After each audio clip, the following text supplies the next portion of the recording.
Welcome to another weekly featured business brought to you by Visibility Impact and your host, James Moffat, where he will gracefully take our featured guest on a personal and business journey and stories that will inspire, educate, and engage you.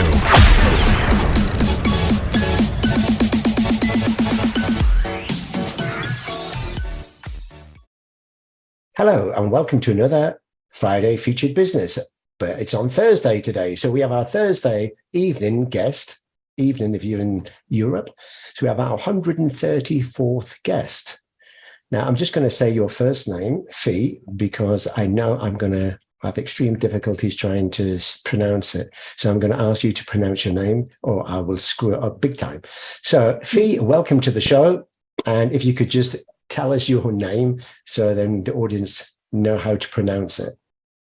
Thank you for having me. No problem. So it's pronounced Iphigenia. And for those of you who are fans of the classics, if you've read Homer's Odyssey, she is the daughter of Agamemnon, who is involved in the whole Helen of Troy story. So she's actually a princess that is the daughter of Agamemnon, which is a whole interesting thing if you want to go and look it up. Wow. And you look like a princess today. So oh, you're so sweet. Thank you. Right. So I know this is an evening show today. So the recording will go out on YouTube and the audio on Spotify. So anyone that's missed the show, can't join today, then they can catch up, and all the links and show notes and all that will be in there afterwards. So don't worry. There's some great people I want to connect with you afterwards because they're all about similar topics that you talk about around sustainability, which we'll come on to shortly. So before we go there, we just take our guests down memory lane and a little bit of background about who they are, where they've come from, and their childhood, their likes, and anything that you wish to share, any memorable experiences. So just before we go there, where are you living now and where are you originally from? I live in Milan, in Italy, in the center. And I've been living here for about 5 years, but I'm originally from Thessaloniki in Greece, hence the name, the Greek name. My whole family is Greek. So, but I've done a bit of a big world tour, starting from Greece and how I got here. It's a bit of a journey. Yes, and we'd love to know that journey as well and how you ended up there. And excuse my naivety with locations in Greece, but is this mainland or one of the islands? It's mainland. So it's the second largest city. It's mainland Greece, and it's the second largest city, and it's on the water. I wouldn't say it's a port. It is a port because when I say the word port, I think lots of people think industry, but in fact, there is an industrial little piece to it at the bottom. But the main part of it, there's lots of shops, cafes, people go running. It's very green. There's lots of outdoor life. And so imagine a city with a port, but it's not an industrial city. It's a very green, well taken care of city in the north of Greece. But more like a fishing port. You know, it's bigger than that because I can't remember how many 100,000 people there are at the moment. It's less than 1 million. So it's a big size. It's quite a good size. But, you know, its fishing port, I think, doesn't give people the right mental image. I would say a fishing port would be something more you find on an island because it's a lot more intimate. You might have one sort of center that's really center being a piazza, some small little center. And it's much more intimate. Thessaloniki has lots of little neighborhoods. It has a wall, an old wall that used to go around the city to protect it. That's thousands of years old. It has like a tower. So it's quite, I wouldn't say big. I would say it's a good size, but fishing port, I think, would give people the wrong impression from like a mental image wise. Yeah, well, it sounds beautiful. Yeah, it is. You should go. I have been to many of the Greek islands, actually, in my younger years when it used to be a top destination, although it's still a good destination. So I went to some of the islands like Rhodes, Corfu, Crete, and I went to Athens many times as well with business. I loved it. Loved the food, the wine. The fun. It's changed a lot. It's changed a lot. Smashing plates. Yeah, Yeah, no, there's a lot of that. I would have to say, because what I remember of, like, I've been to the islands, but as a little girl or as a teenager. And now, so many years later, having revisited some of those islands, they've now picked up a lot of the tourist sort of Mykonos, Ibiza, because they, obviously through the crisis that Greece went through, they're obviously trying to make a living, trying to make sure that they're giving the tourists, people what they want. And so when I went back there and I took my partner there, I was imagining, I went to Santorini for the first time, like after I think 8 years, the last time I'd visited it. And I was expecting this little quiet, because Fira is the capital of Santorini. And so I was like, let's go stay there because it's quiet. It's this, it doesn't, it's not in the middle of the crowd.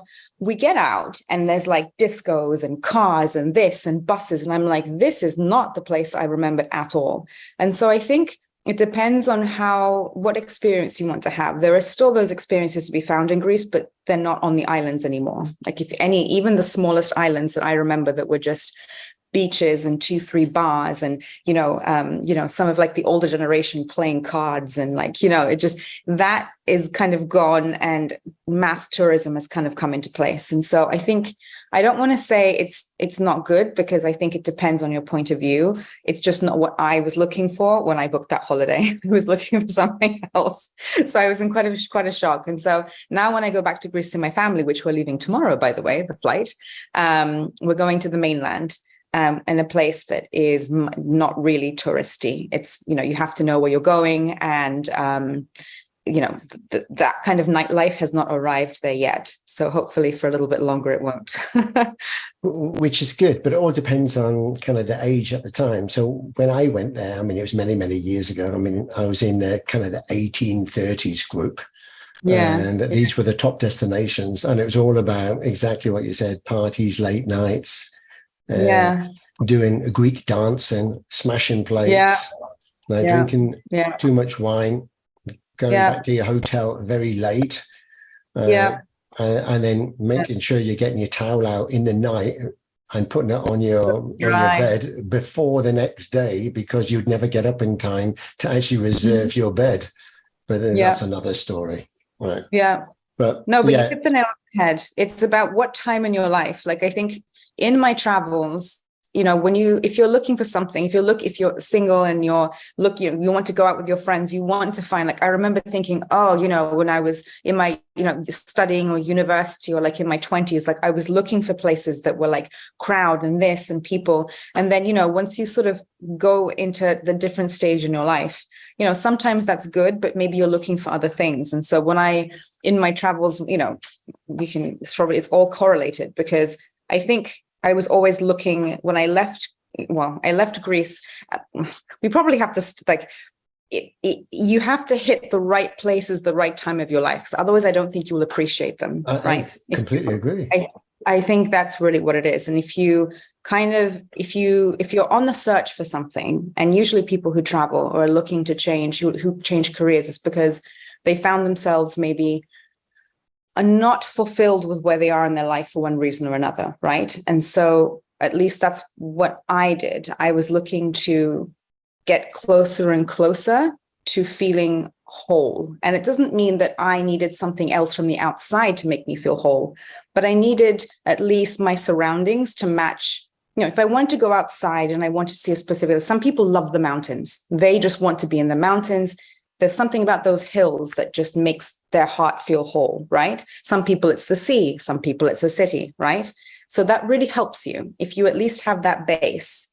Everyone needs a base, right? And then from there you can build, right? So I think it depends on if you're smart or if you're smart, if you listen to yourself and you're good at reading yourself, or if you take time to listen to that little voice, you kind of can make those leaps.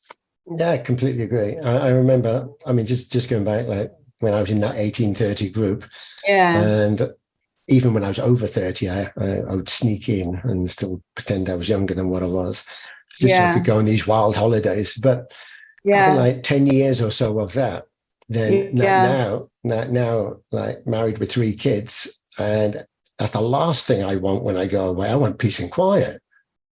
Yep. I want when it's bedtime, I want it. You can open the window and you don't hear anything. Not Yeah. you hear boom, boom, boom, and the disco down the road, and I think, oh no, I'm in the wrong place. Yeah. But you're right. Everything at the right time. And yeah, I've lived in many busy cities like London, Amsterdam, visited New York so many times I felt I lived there. And it's not for me anymore. I've had that, but it was right at the right time. It was perfect. Yeah. And now you can say that, because I think if there are some people who are always left wondering, like, why didn't I try that? Why didn't I go there? And I think we all kind of get into that trap of like, oh, because I think everybody has these feelings. They're like, okay, maybe I don't like where I am, but there's a reason why they don't do something or they do something. So, I never want to be that person that said, well, what's stopping me? Because I have a few things that I don't want to put in boxes, or, I've never been attached to things. And maybe that's why it's been easier for me to say, oh, I'll just sell this, or I'll put this in a box, or, I'll just keep this here and I'll just keep moving, So for me, material things, or, maybe because I grew up always in different schools and things like that, that I didn't have also to say that I've got this really strong friend group that I can't leave behind. And what is it going to be like if I don't have any friends and I'm moving somewhere? So I think that's also a big thing that stops people from moving job, moving house, moving place, doing whatever. It's, what if I find myself alone and it's worse than what I'm living now? Like, do I choose the devil that I know versus the devil that I don't? Right. Mm-hmm. And so people sort of like try to figure this out. And maybe since I had an interesting childhood, that made me more predisposed to saying, what could I lose? Right. What could be behind that door? And I always felt like what could be behind that door was always going to be better than what I had now, because it was going to be an experience. Okay. So while you mentioned childhood, let's just talk a little bit about your childhood. So what was it like, and kind of the things you grew up with, and what you liked doing? I mean, there's hobbies or sports as a child. Have you got siblings? And you mentioned about moving. Did you move to all these different places because of family, or was it later when you left home? Well, so when growing up, so all of my family is Greek. So we were living in Greece. But my mother was always a bit of an absent mother. So when I was around 9, but even then growing up, we had nannies. I have a younger sister, one biological 100% sibling sister, but we were always apart. We had different nannies, and I can't remember the reason why now, but we had different nannies. And my mother was never present until finally, when I was about between 9 and 10, she just decided that she just wasn't going to come home. She went to Paris and she just never came home one day. By the way, my father is a doctor, and he was very dedicated to his career, very dedicated to his family. And tried to say, no, come back. I will, quit my job. You can keep your job, but I really want to keep this family together.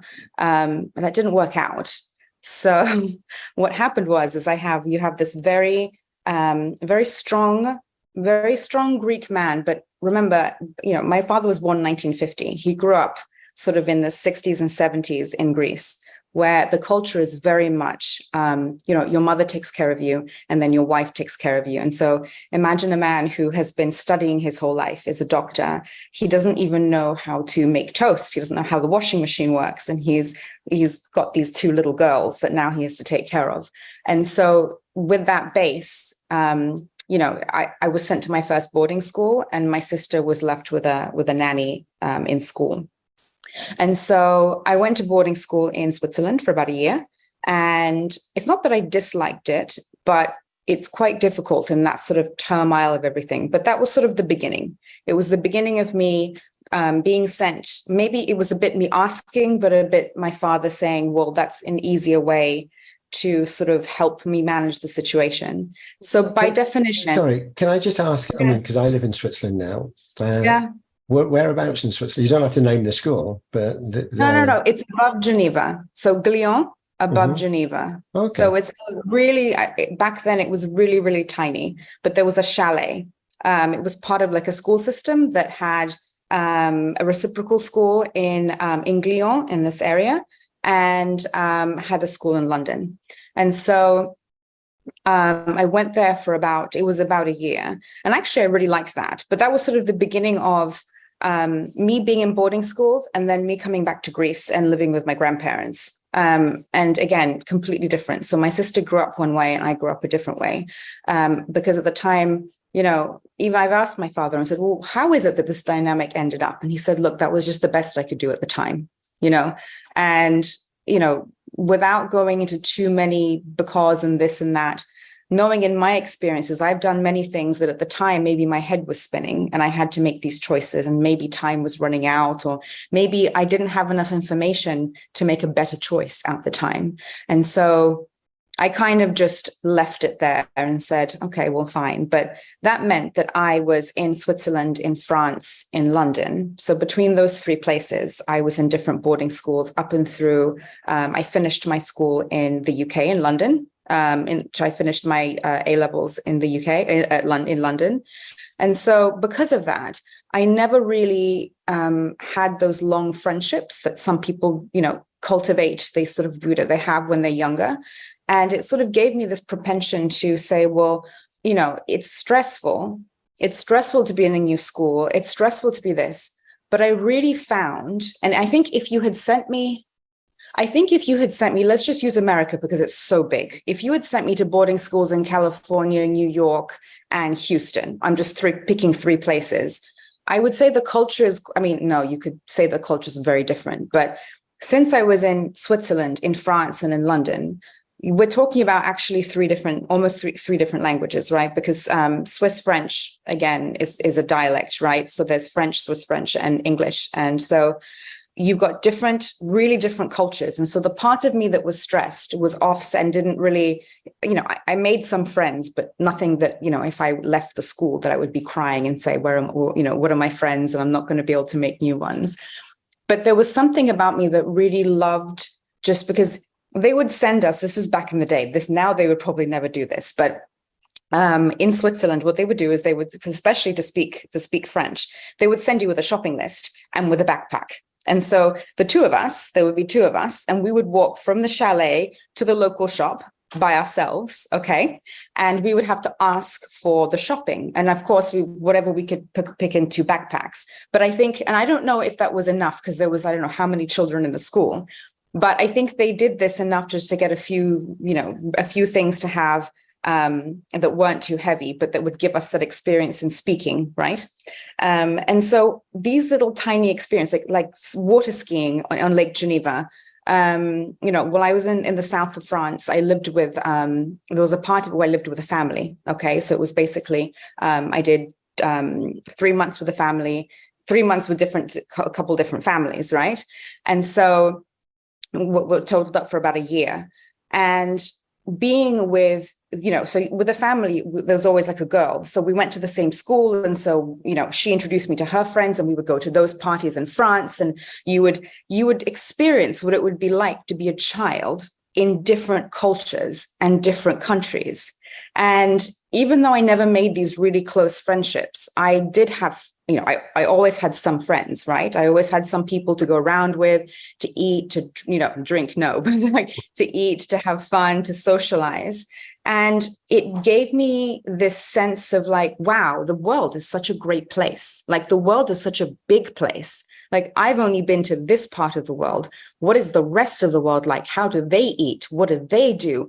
What is important to them? Because what's important in the people in Switzerland is not the same thing as what's important to the people in the south of France, and is not the same thing as what's important to people in London.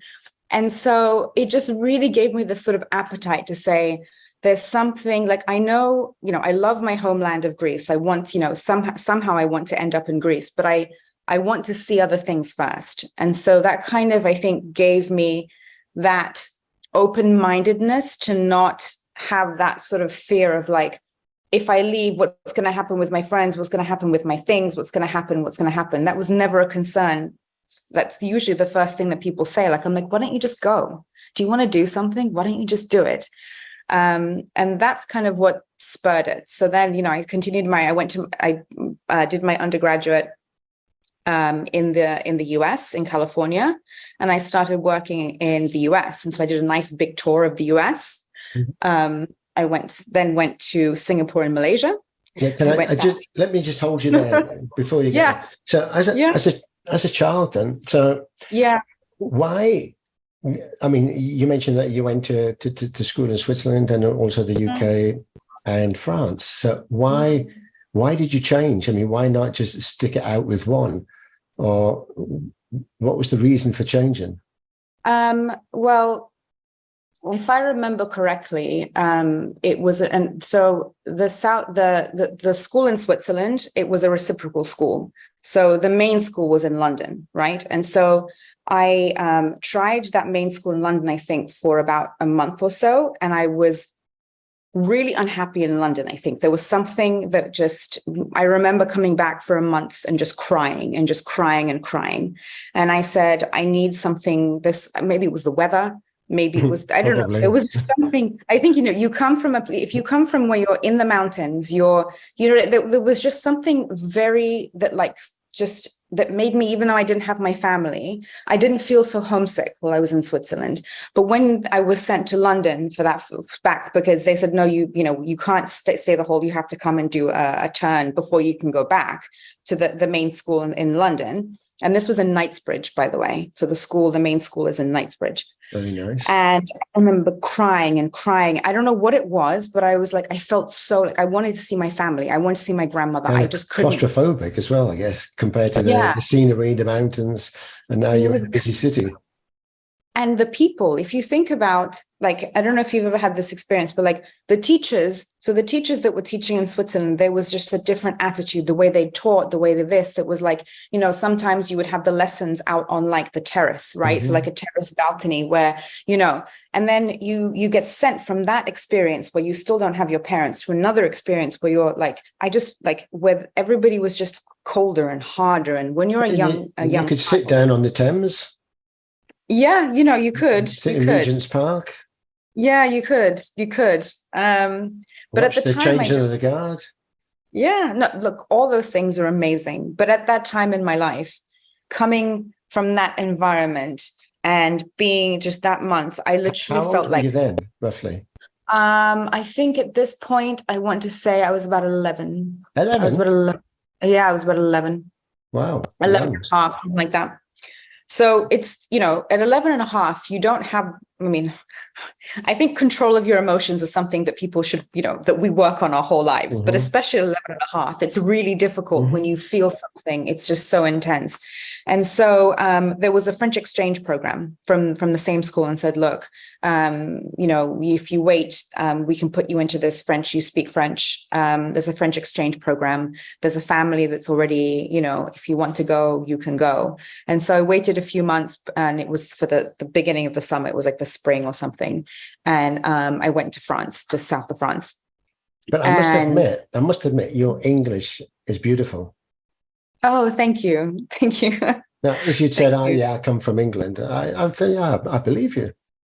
Oh, so funny. We were talking about the piano, maybe not while it was recording, but before. My father was really adamant that I learned an instrument and he bought a piano. And I, for some reason, when I first started playing, I didn't want to play, but I never learned to read music because my teacher would play and I would listen and I would repeat the notes. And so, which is why I would have to learn to read music, because I never, even all the years that I actually played the piano, I just repeated what I heard.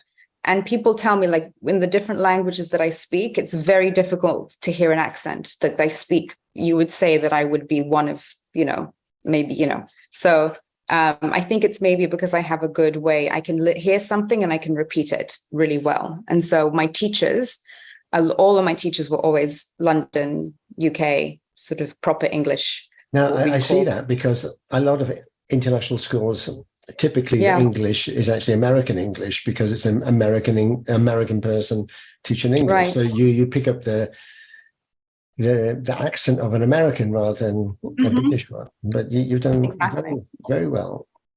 Thank you. No, that's what languages, like I digress a bit, but if I could pick something to really, people say, like, I don't know what I would do if I went, if I retired.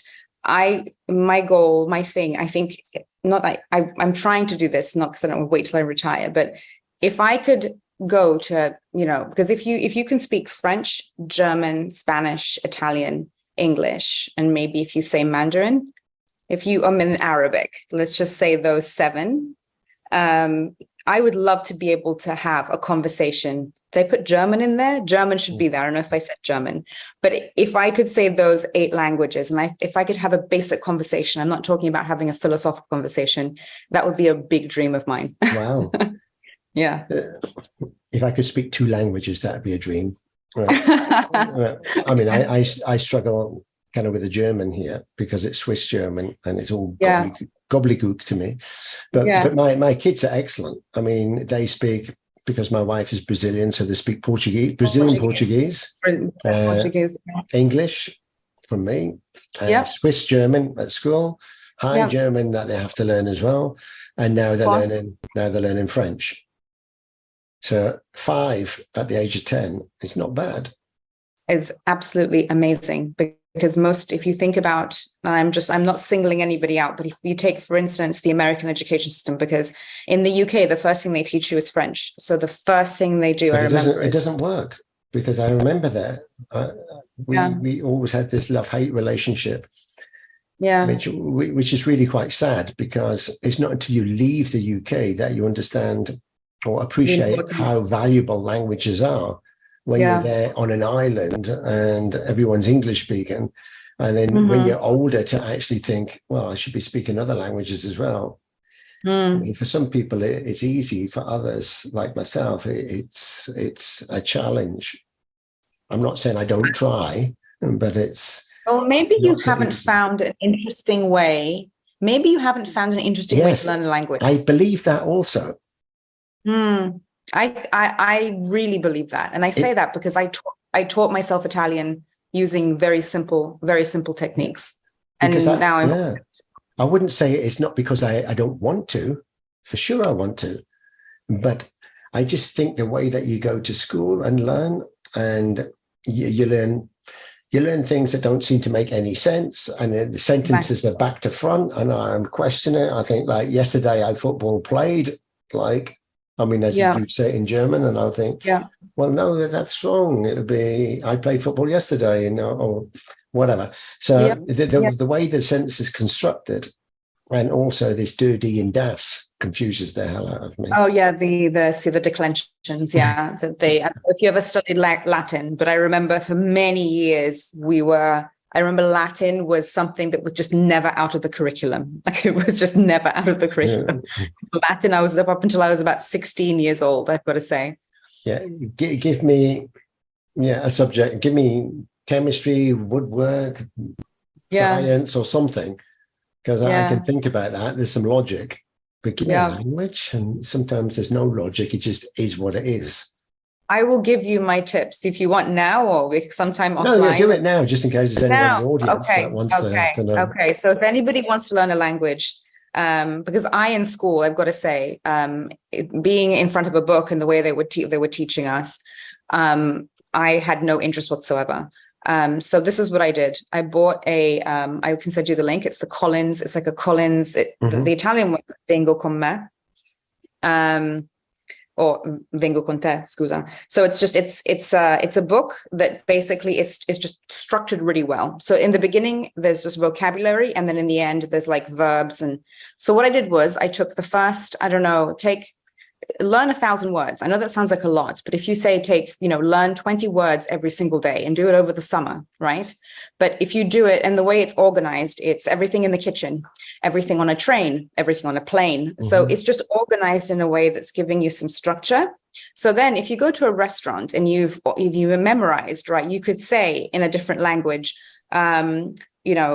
steak, knife, if there's a knife is missing, water, you can put together something where you feel like people are understanding you, and you start to get a bit of courage. But if you just learn, start 20 words a day, 10 words a day, whatever it is that makes you feel comfortable, start just learning the vocabulary, then learn 5 verbs, pick 5 verbs that you want to join those things together, then get on Netflix, take a movie that take a film that you already know the plot, and take a film that you don't have to sort of sit there and go, guess what they're doing. Put it in, change the language. So in your case, if you want to learn French, change it to French and change it to French subtitles.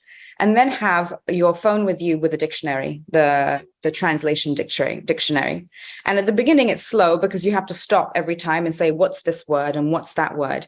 But what you're learning is how people are actually talking. And a lot of these scenes are people talking like you and I. And so you're learning how to actually have a conversation, right? Because that's what most films are, two people having a conversation, not the cat is on the table. The cat is under the table. You have all these things that don't make any sense. And that's exactly what I did. And then you can join these groups. I didn't, because by definition, when we would go out, my partner, he's Italian. And so all of his, all of our friends, everything, we speak in Italian. So by definition, I was forced to speak Italian, right?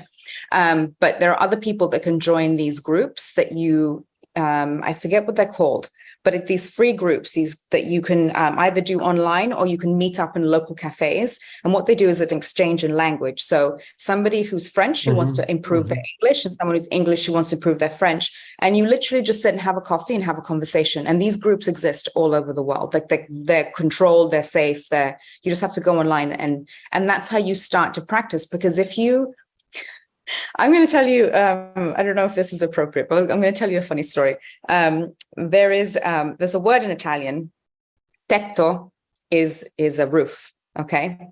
And so I was explaining to someone about my startup, about how people who scanned roofs, okay, used my software to improve their drone technology.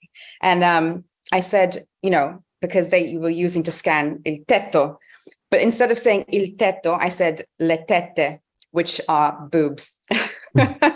So it's just the change of one vowel to saying, but in that moment, when you're talking to somebody in a business environment, saying instead of scanning the roofs, you're scanning boobs, you see people sort of do this. And then I caught myself because I'm like, what did I just say? And that moment of extreme embarrassment, I will never make that mistake ever again. Like, that's imprinted in my mind that I will never make that change in letter ever again.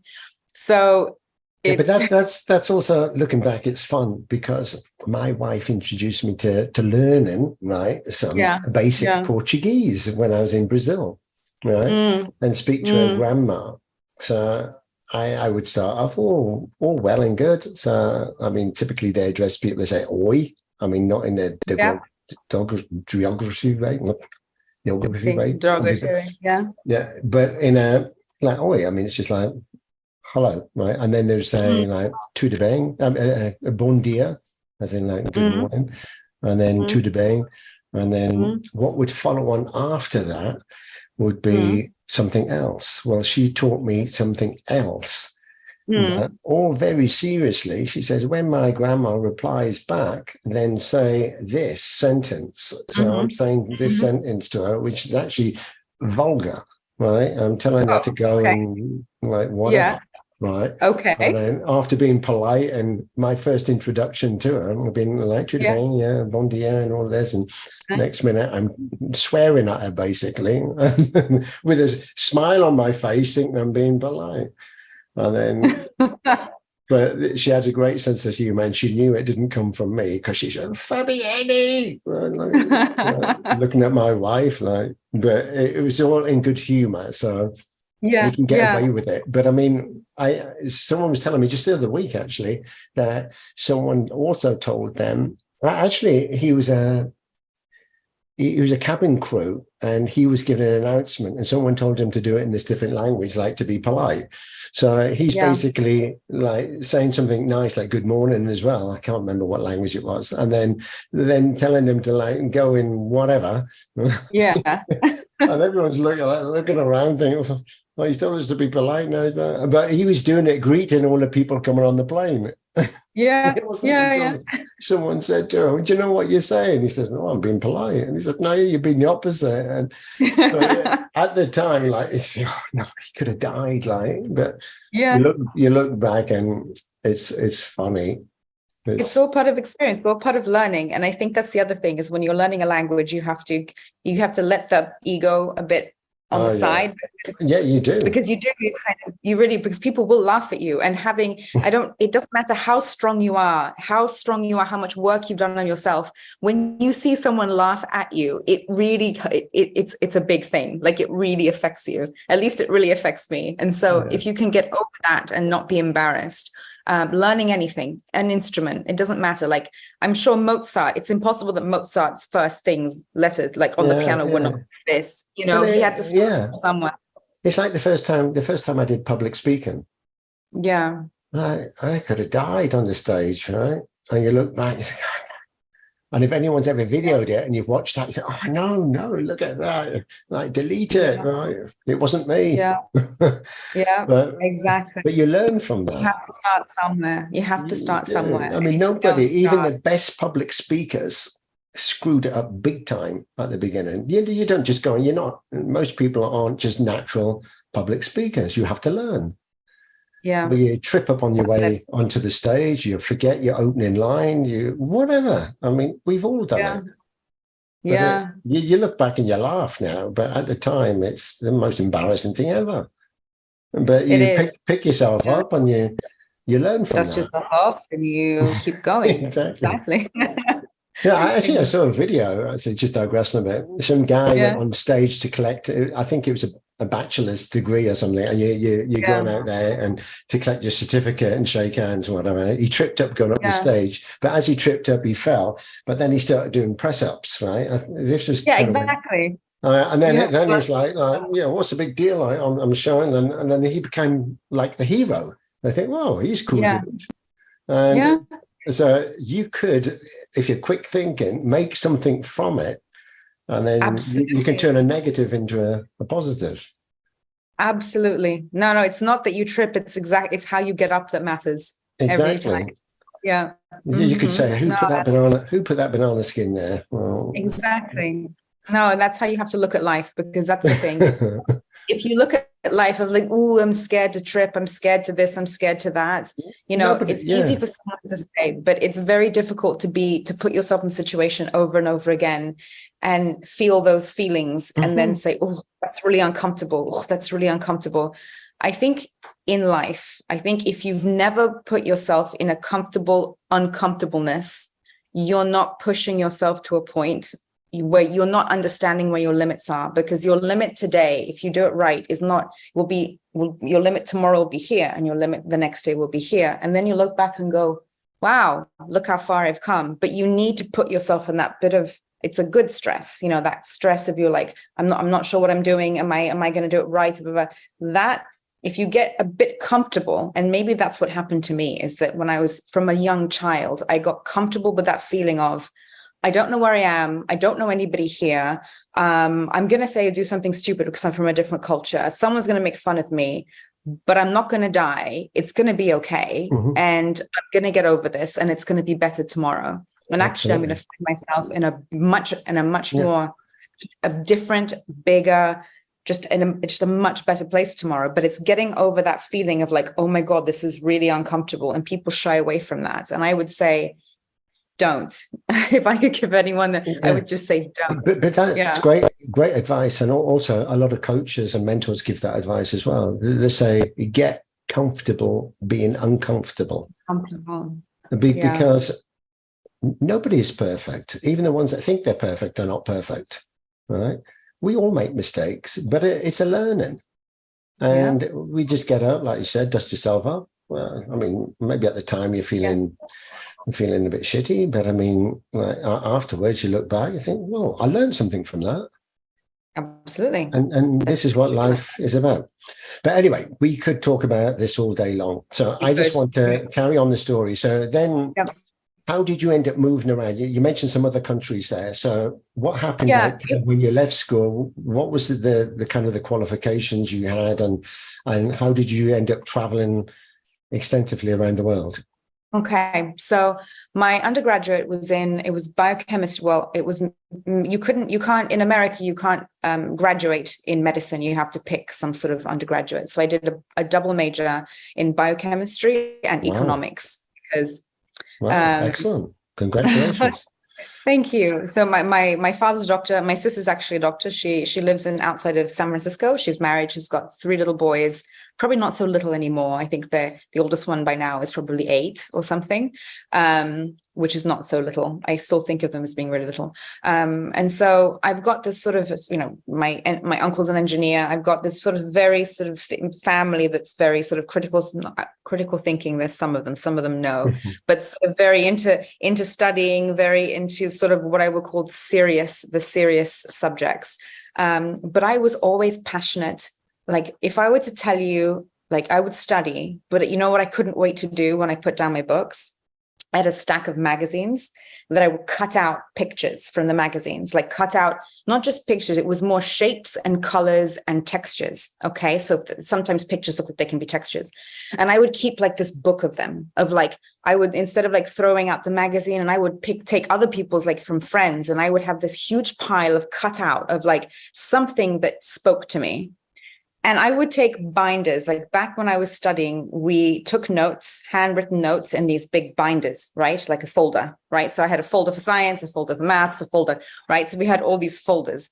And what I would do is I would make collages on the folders and then put like a clear back sticking on it. So it would be my own custom folder, right? That would be for each subject. But then I would do it for other things, so that anything, like I love writing things down, taking notes, drawing.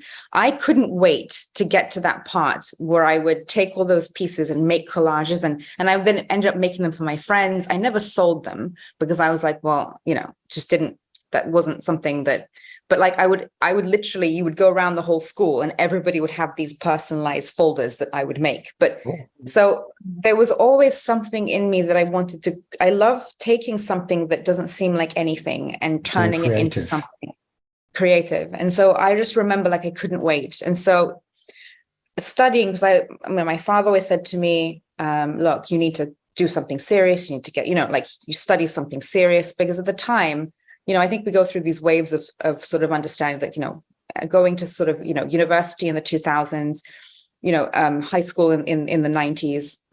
It was that whole, you need to study, you need to get like a good degree. Now it's, you don't need to go to university. You can do computer science, you can be an influencer, it doesn't matter. But back then it was very important that you studied something serious, right? And so I always had this creative side that I didn't allow.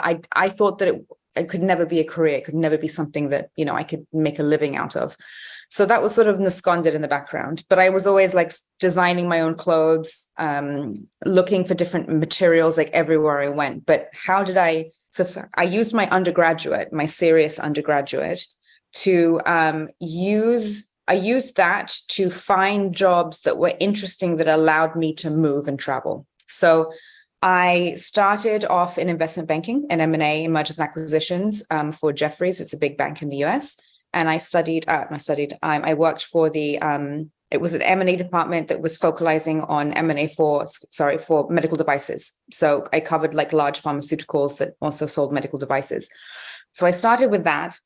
That I went to work for Wells Fargo, the corporate restructuring division. So large corporate loans that went bad. So they couldn't repay anymore. So let's say you were a large dairy. So I, for some reason, ended up in food, which is a very other interesting thing. So I traveled the US, scaling up mountains of potatoes that in the end, if you're a potato farmer and you can't repay your loan, those potatoes are Wells Fargo's collateral. So between the legal department and the courts and the restructuring department, I traveled the US in lots of different places. So 6 months. Ate a lot of potatoes. Potatoes, no, I covered everything. So peanuts, the peanuts that go into M&Ms, dairy, you name it, chicken nuggets, cow, like where did chicken nuggets come from? Where did the chicken come from? Chicken nuggets are you can shock me, it's okay. They take because nuggets are not really meat. What it is, it's like they take once they take off all the big bits that they want to sell, you end up with all the scraps. You end up with the scraps, the cages, the cartilage, all of that. Yeah.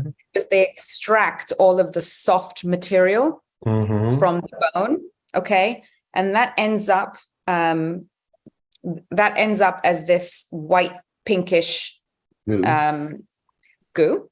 that they press through these big presses. Like they have this, like they filter it, they add spices, they do all the stuff. Add some and flavor. They add the flavor, they add the color. Like if you want to like a more chicken color, because if it's too pink, because some of the organs. No, I'm never going to have chicken nuggets again now. Yeah, well, this is the food system in the US. So I saw the food system of what people allow, what the government allows in your food, because these are large, like we're talking about $300 million loans. We're not talking about a small little farmer who's, these are very large companies selling to very large distribution. Like if you go into any supermarket, you can buy this, we're talking about, I'm not going to name names, but large, very well-known companies. So could you shock us with food? I could. I know we're not going to go there. We could save that for another show. But could. The things that I could shock you with food, you will never drink milk again for the rest of your life. Milk. Yeah, You mean milk? Sure, it's different. Milk from the supermarket or milk directly from the farm? No. Milk directly from the farm is something completely else. Like if I have that. I noticed the difference. I mean, I go to the local bio farm and there's a machine there and you get fresh milk. And I tell you, since I've changed, I was getting kind of bloated stomach ache from the supermarket milk. And I was wondering, maybe it's the milk. So I changed the milk, gone. Yeah, I know. No, the things they allow in the milk and what they do to the milk, you should never, no one, look, I'm talking about the US because I specifically covered dairy farms. I went to dairy farms in the US. I would never touch that. You could write a book on it then. The potatoes, you would probably never eat a potato again in America. Ever really? Again. Yeah. Potatoes? Well, because of the chemicals they put on them. Well, so potatoes, they have to, especially ones that have to be grown to a specific size, they tend to be prone to have these dark spots inside. This is for a specific type of potato. Not good. I've always known kind of those dark spots. To avoid those dark spots, they spray something that's so toxic that they use. It's, that's the same. It's so toxic that the farmers first off cannot go out in the field for 5 days after they sprayed it. So they go out first thing when they pull the potato from the ground, they put them in these warehouses and they have to stay in a warehouse for at least a month for the potato to off gas because it grew with the it's systemic pesticide and then application pesticide. So then I scaled mountain potatoes with a gas mask. But this is mainly to remove kind of the black natural bits that you get in potatoes to make them. Yeah. Because when you slice them, you don't want to have to try and. Exactly. So any with the black bits in, the good potatoes. Well, no, that's just one thing. Like in general, the potatoes, the farming system in the US, you first off at the time, all this, you couldn't just go, the seeds you had to go buy from one central place. And at the time it was controlled by one of them was Monsanto, which is quite famous now. So you're starting with the problem with the seed because the seed has been spliced with different things. Then it's been spliced and coated. So for it to grow to a specific size and not for certain pests to go on it, and this is not just potato, this is corn, this is wheat, it is spliced with specific pesticides already ingrained in the seed, right? And so it's GMO seed, basically. Yeah, exactly. But it's not just for it to be bigger. It's so that it can withstand that if they spray it, it can withstand the DDT that they spray on top. Yeah. So you can imagine that so if you imagine from a systemic pesticide point of view, and then on top of it, what they spray on the fields, and then after that, how much mold is permitted to be on the food when they sell it to you. In the case of milk, the amount of pus that is allowed inside of your milk is quite high. The food, I feel very bad for people who live in the US. Like I would just you couldn't pay me to go there and eat. You really couldn't. And then it goes to kind of the big fast food chains, right? Yeah. Or even the restaurants are buying from this. So if you want the restaurants, you're buying the carrots, you're buying all this stuff, unless there's sort of this like, farm to table where you've got this rise of like small farmers. The problem then is you've got also like, if you've got a small farm that's next to a big farm, you've got all the chemical runoff because you've got the underwater system, and then you've got the chemical runoff when it rains. It's really, and then you've got the spray in the air. It's not like that doesn't touch. Right. And so it's really, really difficult to say the health of a farmer then with all this. It's horrible. Absolutely toxic. It's absolutely toxic. And so when we made all what's the purpose? The purpose is to increase the yield. Okay. So you increase the yield and to just increase like decrease the diseases and increase the yield. So you're looking to sell as much as your crop as possible, right? But I'd rather have less natural crop than all of this modified, pesticide, chemically enhanced. We're on the same page. It's not food anymore. We're on the same page. So people say that, and then when they go to a restaurant, they're used to having this mountain of food and paying. This is this sort of, when you've got a population that's used to this food and paying this much, if you obviously got that small niche of people that say, it doesn't matter, I'm going to eat less and pay more. Of course, there's those people, but those people are a niche group. If you're talking about a large farm, okay, with acres and acres, and you have to sort of, you've got fixed costs and all that stuff, you need to sell to the masses. And the masses, they want a lot of food for the least amount of money possible. And that's kind of how this whole thing... I know this is a great topic, and it'd be great to have this as a separate show or even a panel discussion on this. Absolutely.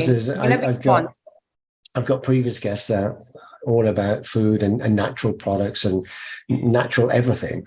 I mean, whether it's skin cream or toothpaste or whatever, because I mean, this can be a horror show when we talk too much about the food, and we need to kind of move this on to what you're doing now, because I know also you mentioned that you're going on holiday tomorrow. I don't want to keep you too late because you no problem. We can definitely digress. So so that I mean, what you're saying is definitely an eye-opener, but it's not something I haven't heard before, right? No, there's detail. I mean, we can extract more detail, and I think it's an awareness that people need to be brought up to speed with, because in their naivety, they're thinking they're eating something that's just come straight from the farm and it's fresh, and it's far from it. And so an awareness gives you then a better choice. As in, do I still like, well, what the hell, and do it? I like the taste. Or you think, whoa, keep well away from there. Yeah. No, I would be happy to, in a different show, if there's a panel, I would be happy to share my experience and what I've learned. Yeah, no, I think it's great. And I can rustle up a good panel to discuss that. So, but anyway, let's kind of move along a little bit to what you're doing now, because what you're doing now is something magical and something very dear to me. And particularly over the last few years, and the absence of certain vitamins. And I want you to lead us into that and how that all came about. Yeah. So as I said before, I used what I studied as a way to move and have different experiences around the world. So I went from the US, I went to Malaysia and Singapore. That's a whole open, because I worked for the personal fund of the King of KL and with his investments. And he really was passionate also about finding ways to reduce yellow fever. And so he was using rice husks from, when you buy white rice, that the brown part is the husk. And so we were looking at there was a company that was looking at natural ways to coat rice husks that you can spread in areas of low water or stagnant water. So anyway, I had a very interesting experience in Southeast Asia because of that. But I was very homesick. And so I was looking for a way to somehow come back to, because I did that for about 4 years. And I was looking for a way to come back to a culture that was closer to mine. Like, I really appreciated the experience that I had. So I went to London. I was there for a couple of years. I met my partner. He's Italian. He got a job here in Italy and said, "Would you with you now?" Yeah. No, he's in the other room now watching a movie. But yeah, so he's a banker. So that's kind of how we met. We met through mutual friends. But he said to me, "I've got this opportunity to come to Milan. Would you come to Milan?" And so that actually forced me, because when you come to a different country with no connections, and at the time I didn't speak the language, I didn't come here with a job. Right. So what I was using as a crutch and sort of leaving my creative side behind, what I was using as a crutch to say, well, I can make money, I can do this. I found myself saying, well, let's just try. I've never moved to a place without having some kind of a job or some kind of, let's just try. And so we moved to Milan. I started it was another startup that I sold that I kind of got pushed into. Because everyone said it was a good idea. That is a whole other story, but I want to go into what I'm doing now. And I'm happy to get deeper into some of these, because I think if there's someone that's interested, it was a software. I made a 3D software that created a 3D. So it was an algorithm that took basic photos, and this was back 5 years ago, 4 years ago, basic photos that changed into a 3D model. And the 3D model was actually a printable model. And so what happened is that company that I was saying that scanned, it was a roofing company that used drones to scan large roofs of warehouses to understand exactly how many square meters, if there were any, and they bought my software in beta testing because my software was able to make their software more accurate. Okay, so it was an add-on. I basically got my investment back because at the time I just wanted out of that. I found myself doing it because other people were like, this is such a great idea. But I was at a sort of a point where either I had to raise like 10 million euro and then hire a whole team, or I had to sell the company, right? And actually this was in November. The transaction closed in November of 2019, okay? We bought our house here in December of 2019, and then COVID hit, right? In February, March of 2020. So it was kind of good. People said to me, why didn't you ask for more money? Why didn't you do this? And I said, look, I never started any of this. In my life, I've never chased money. I've chased experiences, and I've chased things that make me feel like I'm really living my life. Like I'm not just going through the motions of my life. I have something like, I found myself that if you put me in any walk of life, it's amazing that I can connect with people on different levels because I've put myself in these very different experiences. So I digress. So what am I doing now? During COVID, because I'm someone, again, having that experience of the US, having experience of things that people say that are natural and not natural, I wanted to find a way that I could protect my skin. I would go running during COVID. I would be putting a lot of sunscreen on, which is filled with heavy chemicals. You were allowed out of the house. We were to go running. We were allowed to go out of the house. Please don't tell me you went running with a mask on. No. You could put you would have to take it with you, but I would attach it to my arm. And if you stopped, there was some stupid rule that you had to put it on your face, but you could see people. Yeah, I know. It was kind of, so I would go running and I would end up with these tan lines. And I said, well, how is it that my skin needs to breathe? My skin needs UVB because everything on this planet needs three things to survive: water, food, and sunlight. If you deprive us of any of those things, we will not thrive. So why is it that we think that we can distort the laws of nature and say, stay in the house, put sunscreen on, and then go take a shot of vitamin D, or why not just let your body do natural things? Why do we have to start to mess? Because everything has a contraindication. If you take something like even aspirin or ibuprofen, you can't do that for a long time because there are side effects, right? Everything has a side effect. So if we're so smart, how is it that the smart fabric doesn't exist that will protect your skin? I'm not slathering myself with creams, but it's letting my skin to breathe, and it's giving me the UVB exposure that I need throughout the summer months. Because what your body needs to do is, through the summer months, through safe UVB exposure, your vitamin D level goes like this. And then in the winter, you have a stock level, like bears, they eat and they hibernate and they get skinny. What we need to do is we need to stockpile our vitamin D throughout the summer months. And then if we do it correctly, we have enough vitamin D for the whole year. And so over the year, as it gets, you start to do this because you're naturally depleting all the vitamin D that you've made, right? And then you go like this. So a natural vitamin D should look like this. It should not look like this. That's not how your body is designed to be. And so I went on a quest to make exactly this, a smart fabric that blocks, that filters. It's a filter to the sun. It blocks UVA, which is what is responsible for damaging the mitochondria, the cells, the cells of your skin, right? And allows controlled amount of UVB to go through. And that is when it hits your skin, it kicks off a process within your body that you can naturally create your own vitamin D3. Vitamin D2 is from food, and that's what you get from salmon, eggs, things like that. Then there's vitamin D3. D3 is a hormone. It's not a vitamin, it's a hormone. Vitamin D is a hormone, and it's fat soluble. So if you get a shot and someone says, take a shot, and an IU that's like through the roof, it's not like you can pee it out. It stays in your fat cells. And there is such thing as vitamin D toxicity. What that does is it pulls calcium from your blood. And as you've got too higher levels of calcium in your blood, it will then go around your bloodstream and deposit it in your organs. And that's a very bad thing, because you've got calcium but if you've got calcium deposit in your organs. This naturally happens to a lot of menopausal or premenopausal, postmenopausal women, where they have parathyroid, they have nodes, little nodules in their parathyroid. What that does is that distorts that whole level where your vitamin D level skyrockets, and then that's when you see that your calcium starts to get pulled into your bloodstream. So that's what you see some women have these scars here. It's because they had nodes in their parathyroid removed. And so if you've got thyroid disease, that can actually simulate vitamin D toxicity, which over a period of time is very, very bad for you.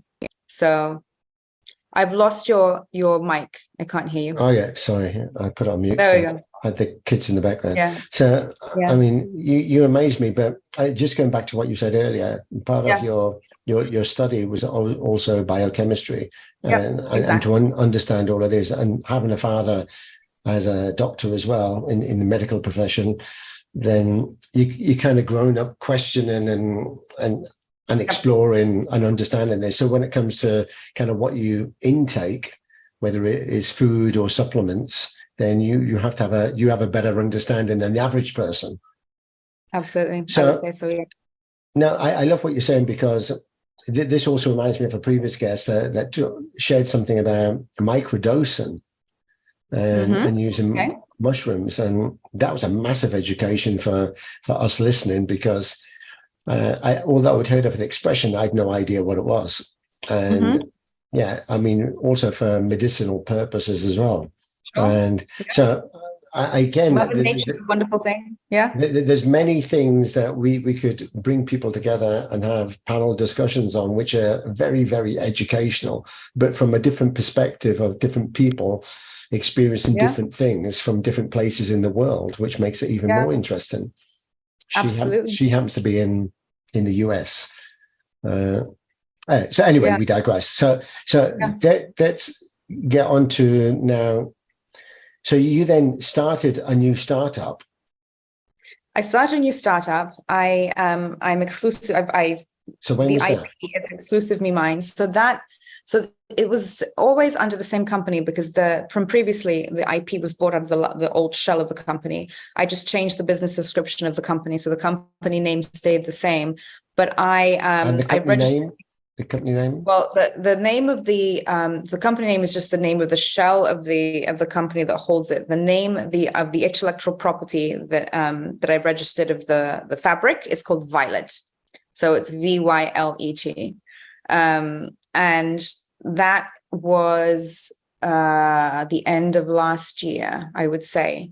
And that the intellectual property is registered in about 12 territories worldwide. So all of the large territories. Wow, you've been busy. US, Canada, Europe, Saudi Arabia, Australia, Japan, China, Korea, South Africa. Tell me how you kind of thought of the idea, because you mentioned that you'd go out running, and then so when was it just a kind of a moment of magic that it popped into your head? No. 2 years of R&D, 2 years of R&D and studying to see if it was possible, because there are patents out there that basically there are they call them see-through, tan-through bikinis. They basically have holes in them. So it's a fabric that's knitted. So there's knitted fabrics and woven fabrics. They're just knitted in a way that that allows, I think it's between the allowance is like between 0.5 and 0.6 millimeters between each weave. And so by definition, that lets the sunlight through and you tan, but you get everything through, right? And so but then you end up with spots. I mean, like you can, and that actually where people get sun damage, it's actually two things. It's from heat. So it's from heat and it's from overexposure in the wrong times, because the time in the middle of the day is the time where you don't want to be out. The safe sun exposure, the time where you have in the morning or after, depends where you're in the world, but where I am, after 4 o'clock, 5 o'clock, you have a bit of heat, but it's not going to do the damp that you don't want to be out in the middle of the day. I must admit, you've got, from what I see here, beautiful looking skin.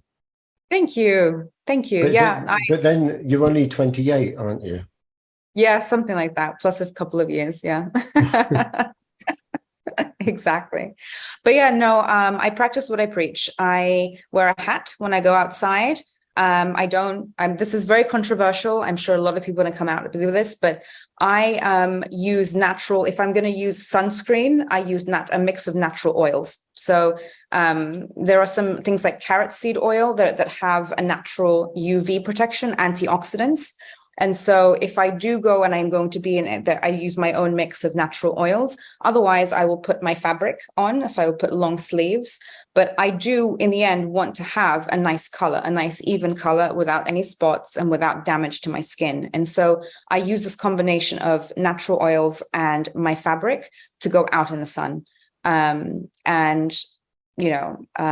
It's working very well for me because all my tests are great. Biochemically speaking, blood tests, all of that. And I have no problems with my skin.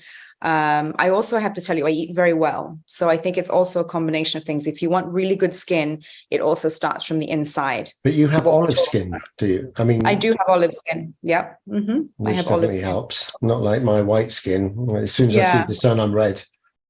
The fabric would help you because what it does is it helps you filter that. So a higher protection, maybe a 30 fabric, because I've got ones that are as low as 5, so something like a 30 tan through the fabric. You can, if the 5, the ones. Yeah. You mentioned also, I don't know if we've covered that yet. I mean, the vitamin D properties of the fabric.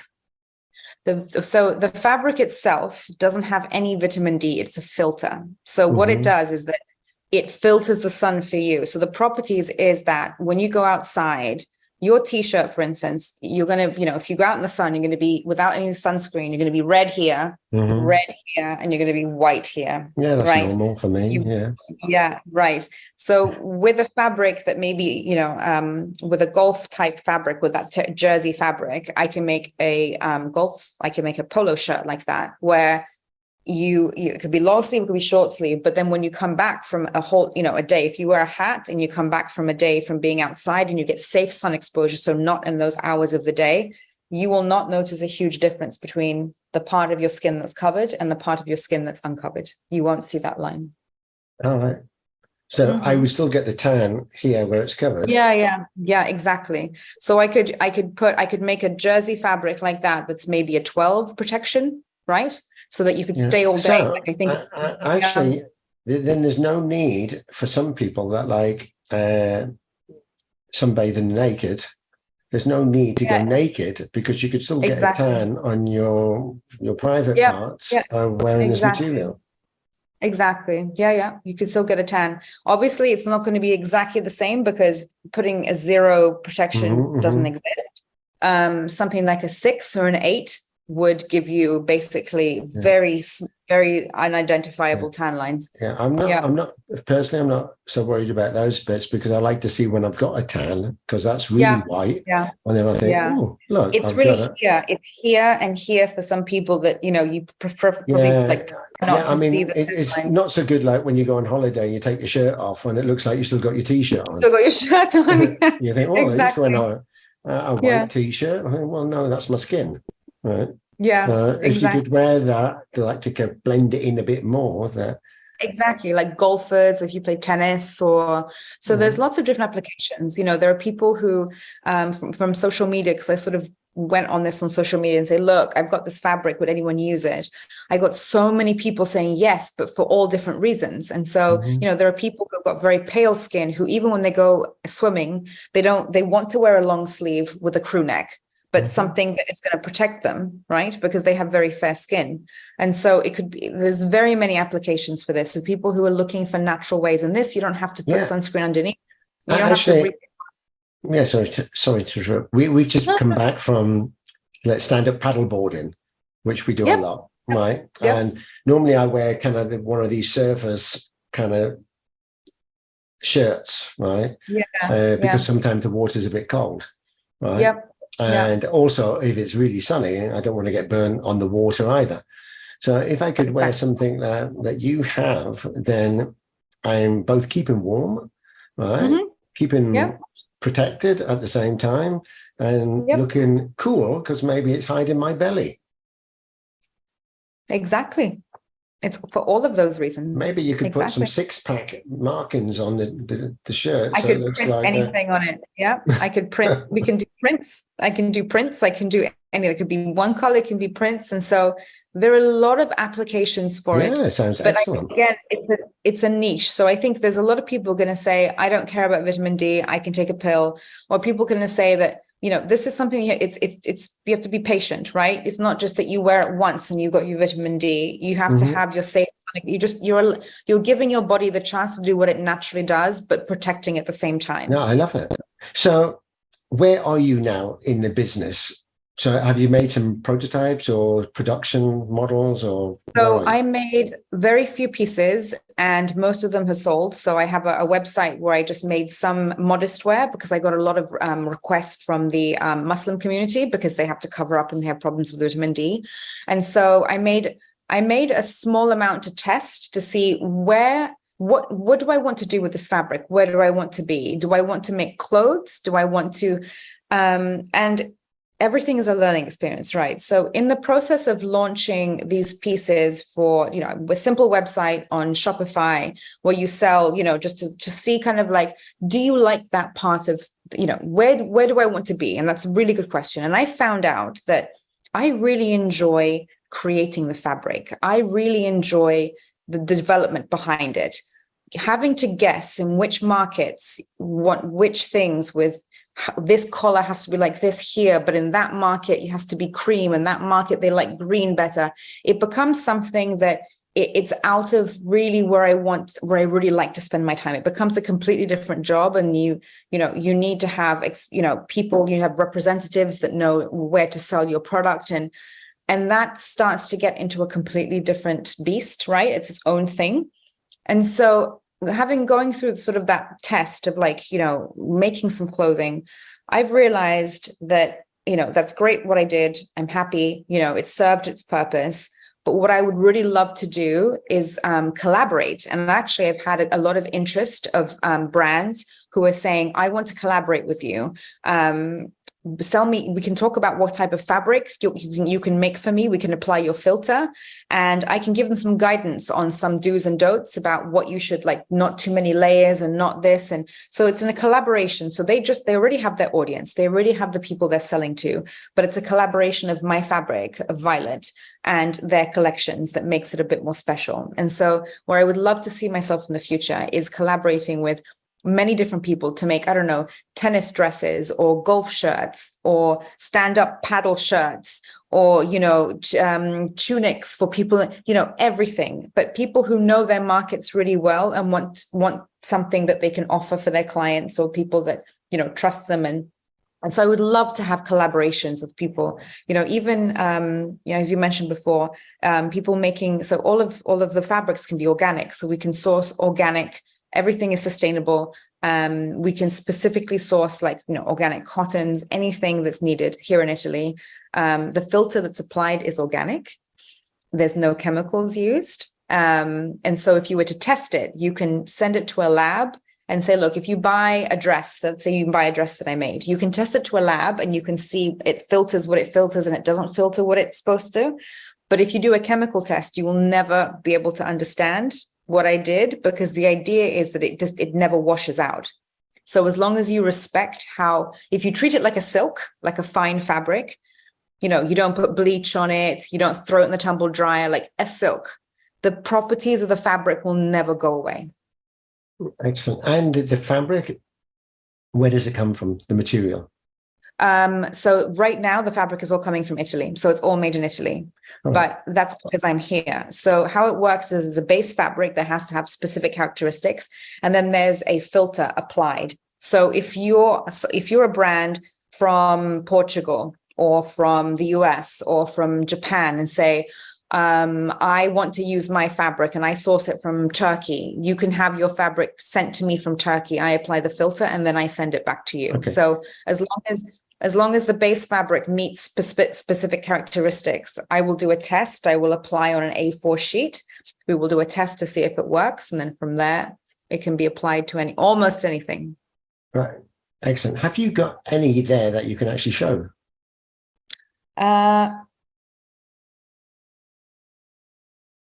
This is a shirt. So I think it might be, I think it's quite difficult to see because it's not good lighting in here, but this is tencel. So this is 100% tencel. This is 100% sustainable, 100% recyclable, with the filter applied. And so I don't know if you can see it looks very soft. Well. It's very soft. It's very soft. It breathes. I was in Dubai with this, with like, I don't know how much heat, and you sweat a lot less because it breathes. This was something that was specifically, this is a sample that is, there's still some pieces available on 𝗙𝗙𝗏𝗏𝗏.com. And so, scarves, shirts, a couple of dresses, there's still some pieces left. But yeah, there's better pictures on there. So it's, yeah. So because it could be used for anybody that goes outdoors, basically. Yeah. Right. So it could be used for fashion clothes, work clothes. It could be used for workmen that are working outside. Absolutely. Yeah. Absolutely. It could be used for any kind of sports activities outside. You mentioned, it could be tennis, it could be water sports, it could be absolutely anything. So because it's absolutely anything, have you kind of looking at where would I focus my energy on first? Because try and do everything for everybody would be way too much. So like you mentioned sports, maybe tennis, maybe golfers, or maybe like anyone that does water sports or particular water sports. So have you kind of like niched down to these are the ones I'll focus on first, and then others, it'll be when I'm scaling up and I've got more resources available to do that? So the answer to that is stepping back and saying is these collaborations. So instead of trying to be everything for everyone, if the idea is that I would love for brands to come to me and say, I would like to use your fabric. And so given that this could be that I could work with, because already I've tested the base fabric of 7 or 8 different base fabrics. So it'd be very easy for me to say, look, we can do a collaboration. You're looking for a polo type jersey. Okay, I've already got that for you. That's quite easy. I can handle 3 or 4 or 5 or 6 or 7 or 8 of these at once without having to have specific presence in the market of all these different areas. And so that's why I think, because you know what, you always have to try these things. So the theory is that if I stay on the development of the fabric, and then I hopefully, ideally, the brands come to me, and I've had 3 or 4 brands already reach out to me and say, let's talk about a collaboration. Excellent. That would be ideal, because then I can focus on delivering the best experience of the material. Because once you focus on too many things, I don't want to be, I don't want to be everything for everyone. I just want to do one thing really, really well. And so that's how I'm thinking to tackle it. Of course, we always have a theory and then there's the practice. So the theory right now is this. The practice is that I'm speaking to 4 or 5 different brands that are looking to collaborate and use the fabric, and that in the future, I will not be making my own house brand, but I will just be collaborating with other brands. No, I think that's great because they've got a wider reach and a reputation. Absolutely. And a name, a recognized brand already. Exactly. I mean, if you look at, just using golf as an example. Yeah. I mean, typically you play golf on a good weather. So you're out for many hours in the sun, and typically, well, it depends on where you are. You have a caddy with an umbrella that walking behind you. But in the absence of that, then you typically wear a polo shirt and you're out there being exposed to the sun, and come back. You might have had a great game of golf, but you've got a nice great farmer's tan. Exactly. Yeah. So exactly. So things like that would be fantastic because you're leveraging on well-known brands already. You're just using your material, and you can maybe co-brand or something.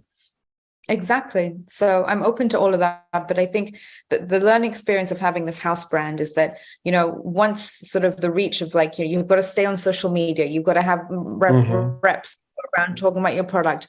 And that is not everyone has the area which they really enjoy, and, if I could just, hire a team, I could do this, but that's not why I started this. I started this because I really liked the science and I liked the challenge of creating these products. And I think, I wanted something that I could, maybe having one person to help me is fine, but I never imagined myself, and you never know in the future, right? But at the moment, it's not something where I feel like I can do a really good job collaborating with other brands and I could be really happy with what I'm doing, right? And I think that's the main thing, is that I want to make sure I'm walking before I run, and that's where I kind of want to stay, is the collaboration. I would like to wear one for the show, you see.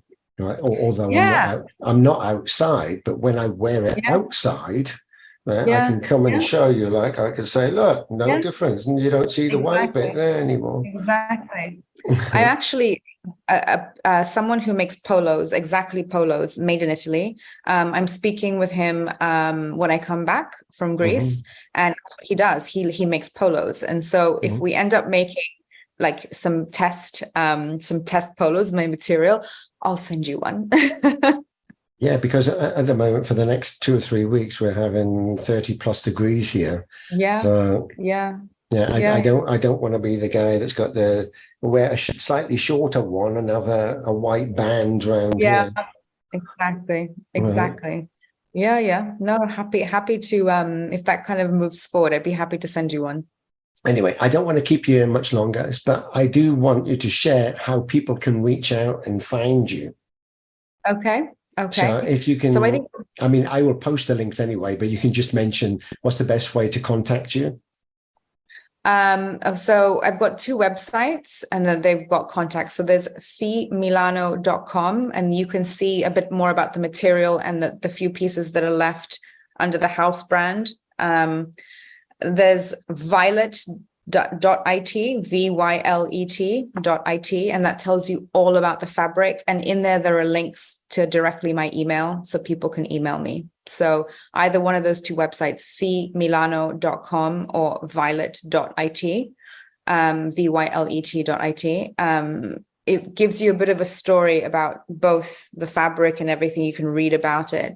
And then also when it says contact me, it will give you a chance to email me directly. Excellent. It's been an absolutely fantastic story. I love it. There's definitely things I'm thinking of that we could do together, but I also like the idea of panel discussions, get some other experts, and I've had lots of guests that talk about sustainability of one thing or another. It'd be good to have discussions around that, particularly when it comes to fabrics. We did have, as I mentioned recently, Katia, who's a great guest, talks about her underwear, actually 100% underwear, which happens to come from cotton in Greece. So I'm sure you'll have a lot in common there. You could help each other. So there's many things, but it's nice now we've heard your story, and it's a great background story, because there's nothing worse than thinking that you've got a product or a startup, and I think, okay, well, what's the history behind the person that created the startup? And now that you've shared that, it's a magical journey, and relates a lot to how a lot of people will feel living in big cities and traveling and maybe feeling lonely and looking, because you also mentioned a lot about that inward journey that you go on as well, which is very, very important. No, it's been really a pleasure. And anytime, it would be my honor to speak more with different people, or to have another podcast to go into maybe something that you found really interesting. No, it's been really great. Thank you. Yeah, I know we talked about cats and kids. Yes, kids. I don't have either, but I can empathize. So anyway, I will put this up on YouTube and Spotify so people can find it over the next few days. I will share all the links, and people can reach out to you. And I will also share that with the people that I feel would be interested, that they can reach out directly and contact you. Yeah. So any last message that you want to leave us with? We're all, there's so many, I don't know if I could just pick one. I think I'm going to pick the one that's really relevant to me in this moment of my life, because there's no one encompassing thing that you can say. But in this moment in my life, I would say that, it's ups, there's been downs, and I've been feeling very tired lately because I feel I've taken on a lot. And even though from the outside people say, wow, you're doing a lot, I feel like I'm doing a lot very badly. I'm not feeling I'm doing a lot to the level that I feel like I need to be doing it. And I think my message to people is that for everybody who's out there who loves to, who's entrepreneur, who loves to dig their teeth into things, sometimes it's okay to do less. Give yourself permission to say that it's okay to do less. Take a break, okay? And it's okay. Because that, I think, is something that I really needed to hear over the last sort of couple months. But yeah, that would probably be my where I'm in my life right now, and leading up to the summer holiday. It's just okay. Give yourself a break. It's going to be okay. I think it's a beautiful message, because I think we, particularly as entrepreneurs, you're trying to wear multiple hats and do everything, and sometimes it just gets all too much, and you need to kind of drop back a bit and focus on what are the most important things. And then also to take a break away and come back fresh, which you're doing. So you're off to Greece tomorrow. I'm off to Greece tomorrow. I'm going to see my family, the mainland. And then we're coming back to Italy, and we've got a local 10 days of holiday planned in an local area that we go here on the seaside. And so it's going to be a nice. Are you flying from Malpensa? So we're flying from Bergamo. Right. And then we're coming back into Malpensa. So the tickets worked out in a weird way. So we're flying directly from Bergamo to Thessaloniki, and then coming back Thessaloniki to Malpensa. Because I was in Malpensa last week. Okay. Yeah. I should have told you, then we could have met up or something. You should have. Yeah. You should have. If you were here for next time, tell me, because it's not that far away. Yeah, I mean, for us, it's not too far to drive there. That's true. True. Yeah, my wife wants to see Milan. She's never been there, so. Then when you should plan a weekend trip, and we will show you around. Yeah, that'd be good. Okay, on that note, you're a fantastic guest, 134th. So Fee, because I can't pronounce your full name, Fee. Yeah, have a wonderful holiday. And we'll be in touch, I guess, once you're back. Absolutely. It'll be my pleasure. You've been wonderful. It's really been a great hour and a half at this point. Thank you so much. Okay. Thank you. Okay. Thank you. Have a great break. Thank you. Speak soon. You're welcome. Bye. Okay. Good night. Bye. Wow. That was another featured business brought to you by Visibility Impact. If you'd like to be our next featured guest, or learn how James Mofat can help you leverage on the art and power of interactive storytelling for your business, reach out and schedule a call now.